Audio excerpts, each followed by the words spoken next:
Fras in Medvard in Fras in Medvard show. Jaz si žal ne morem pomagati, ampak vsakič, ko kje vidim, da piše Simply Red, se spomnim na pevca, ki ima baje kar fest buteljko med nogami. Res? Ja. Mike Hacknell, ali kaj je že? Tak, ja, ali Mik, ali kaj je že, ja. Ja.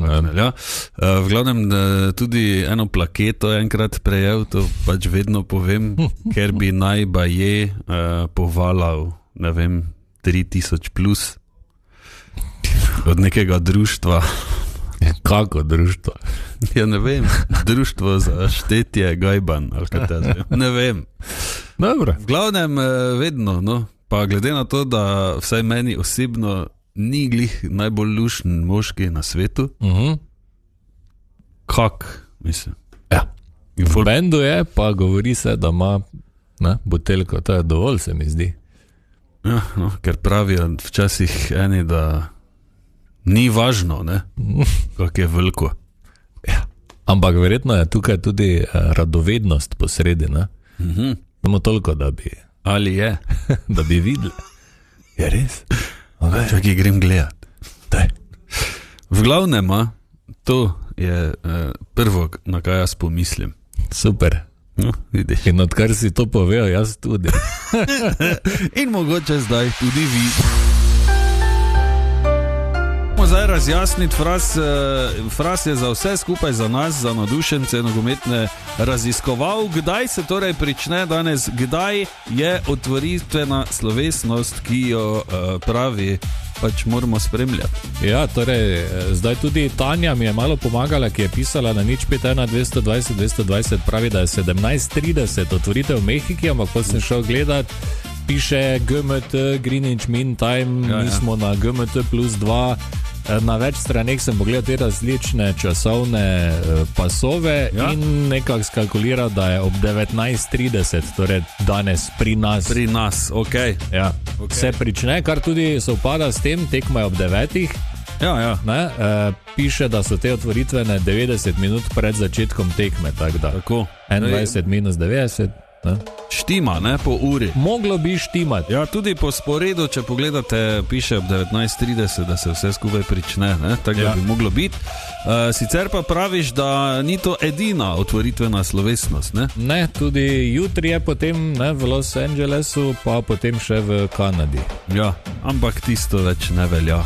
Ne. Ja, mislim, kako je prva, ena ja, in otvoritev se ravno zato reče, tako. Ker se začne in je prva. Tako, in se začne svetovno prvenstvo. Pa tudi pravilno se začne s Shakiro, ne? Tako, po vseh pravilih. Spodobi. Hvala lepa, Fras, jaz upam, da to drži, sicer pa smo že v teh modernih časih, ko ne rajmo nič gledati, pa si lahko damo ob 4 jutra nazaj, recimo, pa gledamo vse od začetka. Če bi slučajno kdo zamudil, ampak ne. Mislim, da ne, tudi ura je spodobna, tako da lahko vse v miru pogledate. Ok, dobro. Dres neki gor, pa čips, pa zapit, pa gledati. Ok, dobro. Ok, gremo k muziki. Tišina! Tišina v razredu, pravim! Profesor Križanič, kateder je vaš? 9:13 ura in v tem studiu pozdravljava profesorja Križaniča. Lepo zdrav. Dober dan. O, profesor. Zdravo. Kaj imamo? Nisem slišal danes, imata svojega favorita za svetovno prvenstvo nogometno? Jaz imam vedno enakega. In? Brazilija. Dobro. Anglija. Ok. Jaz vedno navijam za Nizozemce, imam pa skritega favorita in to so tokrat Japonci. Ja? Mislim, da bodo prišli vsaj naprej tu, če kam mogoče bolj. Bomo videli, no? No in če smo že na Daljnem vzhodu, blizu je Kitajska, ki je bila mimo grede samo enkrat na svetovnem prvenstvu leta 2002, če se spomnite, ko niso dali niti enega gola. Ne bomo poslušali kitajskih hitov brez skrbi, se pa bomo spomnili ene skladbe, ki je leta 1974 obnorela svet, ima pa korenine v kitajski borilni veščini. In to je seveda Kung Fu in komad Kung Fu Fighting, od Karla Douglasa iz leta 1974. Takrat je 2 leti prej, torej 72, je Karl sodeloval z azijskim producentom Bidujem pri glasbi za film Embassy in 2 leti kasneje je Bidu iskal pevca za skladbo I Wanna Give You My Everything in se spomnil na Karla Douglasa. Je rekel je, ok, bom posnel, ampak pod pogojem, da bo na B strani singla Kung Fu Fighting. Karl je komad napisal pod vplivom takratne norije za Kung Fujem, takrat je bil pač Bruce Lee s filmom Enter the Dragon ful popularen in tudi televizijska serija Kung Fu z Davidom Carradinom. Se mogoče malo starejši spomnimo. Skladbo so posneli v vsega 10 minutah. To ni bil neki, ne? Pač na brzino nekaj, ne? No, založba je spoznala, da imajo potencialni hit in strani plošče obrnila. In poteza se je obrestovala, prodali so več kot 10 milijonov singlov, kar pesem uvršča med najuspešnejše single v zgodovini popularne glasbe. Če smo malo gledati, kaj še potem naredil, ne? Absolutno nič. Ja. Ni rabo, ja. 2 albuma posnel, nič od nič, samo to. Ker se je preveč posvetil, ne? Namesto, da bi lepo isto. Kar je še danes živ, 84 let šteje, živi v Hamburgu, in je lastnik založbe, ki se ukvarja s produkcijo filmske glasbe. Evo. No, tudi slabo ne gre verjetno. Ja. Ne. Evo ga. V redu. Torej, naj vaš favorit zmaga na svetovnem prvenstvu. Upam, da bo enkrat moji, ki še nikoli niso bili prvaki, Nizozemci, ne? Tako da še boš po moje malo čakal. Bom še čakal, ne? To se jaz Kaže tudi, tak, ne. brez skrbi. Ja. Bomo videli. Ok. Danes se torej začne svetovno prvenstvo v fuzbalu 2026 s tekmo Mehika, Južna Afrika. To bo že kar fajn. Bo? Ja. To bo super tekma, jaz se že veselim. Okay. Če bomo imeli srečo, bo vse tekme podobne tistim iz pred 4 let, ko je bila vsaka tekma tako, da to je bilo svetovno, res. Ker je bilo svetovno, ne? Malo več tekem pa vsega, ker Ja, več res ekip. je. Tako da toliko več za oboževalce, ne? Morda, ali pa toliko več, da bo vsem postalo tečno. Bomo videli. In ker je svetovno prvenstvo v Severni Ameriki, se spet seveda pojavlja ta debata, klasična futbal ali soccer, Američani, Kanačani, Japonci, tudi Avstralci in še nekateri nogometu pravijo soccer, preostali svet normalno, kot se spodobi, ne, futbol. Tako. In, oziroma fuzbal, ne, Ja. kar je še bolj prav. Še bo. In zakaj je temu tako? Kdo je kriv? Krivi so Britanci. Ja, Tako za mnogo stvari. Tako. Ne, zgodovina je zdaj precej obsežna, ampak če skrajšamo, v začetku 19. stoletja so v Veliki Britaniji začeli igrati nogomet, torej futbol, ki se je kasneje preimenoval v Association Football, ko so mu dodali neko strukturo in pravila. Malo kasneje se je pojavil še rugby futbol in zdaj sta bila 2 futbola. In ker so rugby pogovorno imenovali rugger, so Association Footballu nadeli vzdevek A-soccer. A-soc iz Association, ER pa je bil takrat taki lingvistični trend, da so dodajali ER k besedam. A-soccer je čez čas izgubil A na začetku besede, tako da smo dobili soccer. Potem pa je rugby futbol prišel v ZDA, tam so vzeli besedo rugby, bek in ostaje samo futbol.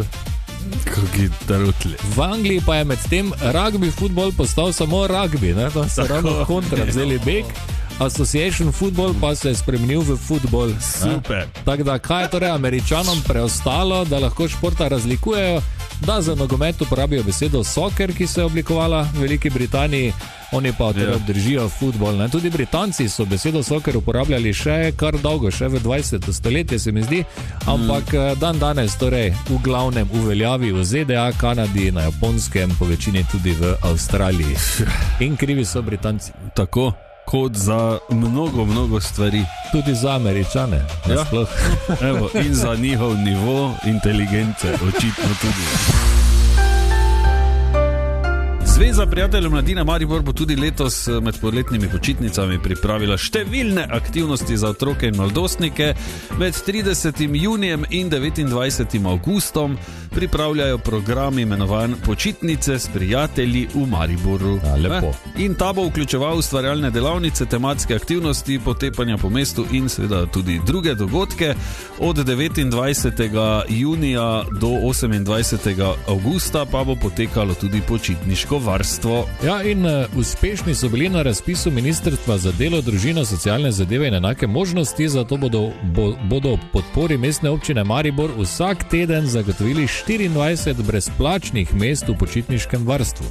Svetovno. Sicer pa bodo ponudili še druge zanimive vsebine. Naše poletne počitnice pričenjamo oziroma bomo otvorili z udeležbo na Art Campu v okviru festivala Lent, tako da naše druženje se bo pričelo pod krošnjami, kjer ponujemo res pester program. Nato pa nadaljujemo seveda v našem domu ustvarjalnosti z vsakodnevnimi ustvarjalnimi delavnicami, ki potekajo od 8. do 4. ure. Vsak dan se bomo potepali po Mariboru in spoznavali različne organizacije, podjetja, posameznike in pa krepili takšne in drugače naše veščine. Izjemno. Manjkali pa ne bodo niti brezplačni sredini izleti, ki bodo letos nekoliko drugačni. Naravnali smo jih malo bolj pohodniško, športno, torej za zdrav duh v zdravem telesu, in bomo odkrivali te bližnje griče in okoliške kraje, ki so lahko dostopni, tako da bomo malo več hodili in se sprehajali po naravi. Okay. Med 25. in 29. junijem bodo organizirali tudi poletni tabor za nadarjene učence v domu Virc Poreč na Hrvaškem. Vendar so že vsa mesta zasedena, kakor tudi za 6 izmen poletnih letovanj v Poreč in 2 izmeni na Pohorje, ampak Sara pravi, da se stvari še lahko spremenijo. Vedno se zgodi, da se še kakšno mesto tu in tam sprosti, tako da tudi tukaj naj bodo starši pozorni in spremljajo. Seveda pa vsi, ki so že na čakalnih listah, bodo o tem tudi obveščeni, ko pride njihov čas oziroma možnost vključitve. No, evo, super, tako da bodite pozorni. Kako pa boste zaključili poletje oziroma poletno počitniško varstvo? Z neresno olimpijado in lekovim živžavom ter pa s prehodom po mestu, ki ga imenujemo Maribor moje mesto. Tako da res vabljeni, da pogledate našo spletno stran, kjer so vse informacije na voljo, ves program in pa seveda vse skupaj bomo sproti objavljali in javljali na naših družbenih omrežjih. Tako na zpm-mb.si. Ob tem pa Sara še opozarja, da so prijave na vse aktivnosti obvezne zaradi omejenega števila mest.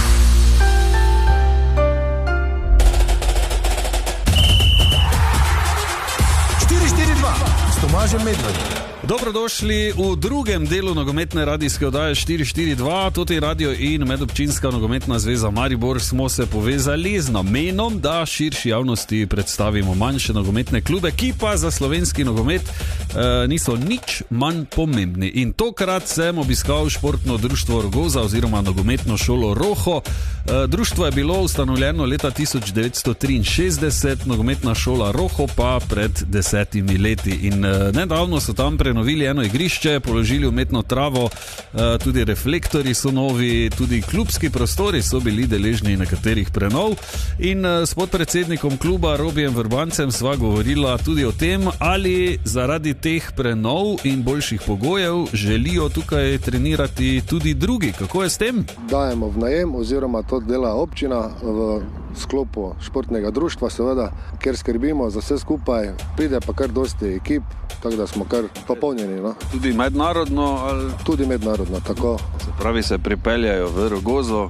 Iz Srbije, Avstrije, slovenska reprezentanca, mlajše reprezentance, vse skupaj. Evo, kako sploh je prišlo do združitve Rogoze in Hoč, posledično torej nastanka nogometne šole Roho, pa razlaga njen vodja Brane Smodič. Na željo bivših igralcev, delavcev, ki so igrali v drugi ligi, to pomeni predsednika Beraniča, njegovega brata Gregorja, ki je zdaj tudi trener članske ekipe, Frešerja Gregorja iz Hoč, so rekli, da bo ustanovili na novo nogometno šolo, da bi te otroke pač zopet aktivirali, da bi imeli kaj trenirati. Tako je nastala ena dobra, uspešna zgodba, sicer počasi je trajala, začetki so bili hudi, brez igralcev, iskali so vse posod, kjer bi se pridružil. Evo, tako.